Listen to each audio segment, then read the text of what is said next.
The Simile of the Leper.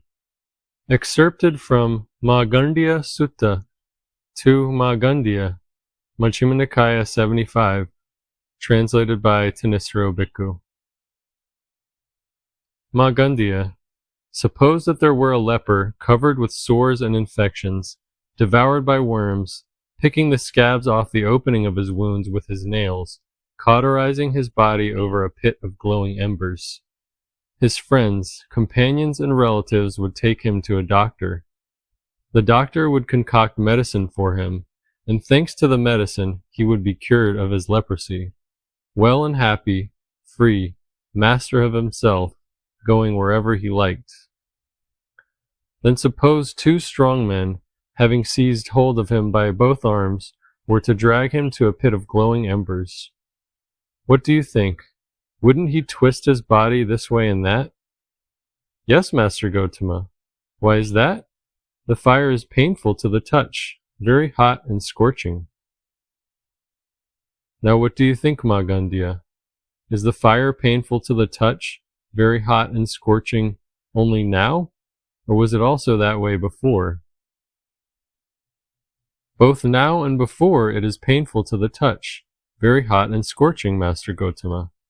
It's just that when the man was a leper covered with sores and infections, devoured by worms, picking the scabs off the opening of his wounds with his nails, his faculties were impaired, which is why, even though the fire was actually painful to the touch, he had the skewed perception of pleasant.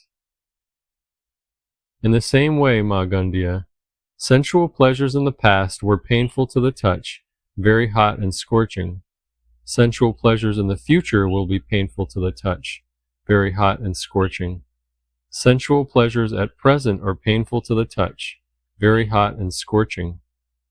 But when beings are not free from passion for sensual pleasures, devoured by sensual craving, burning with sensual fever, their faculties are impaired, which is why, even though sensual pleasures are actually painful to the touch, they have the skewed perception of pleasant. Now suppose there were a leper covered with sores and infections, devoured by worms, picking the scabs off the opening of his wounds with his nails, cauterizing his body over a pit of glowing embers. The more he cauterized his body over the pit of glowing embers, the more disgusting, foul-smelling, and putrid the opening of his wounds would become, and yet he would feel a modicum of enjoyment and satisfaction because of the itchiness of his wounds. In the same way, beings not free from passion for sensual pleasures, devoured by sensual craving, burning with sensual fever, indulge in sensual pleasures. The more they indulge in sensual pleasures, the more their sensual craving increases, and the more they burn with sensual fever, and yet they feel a modicum of enjoyment and satisfaction dependent on the 5 strands of sensuality.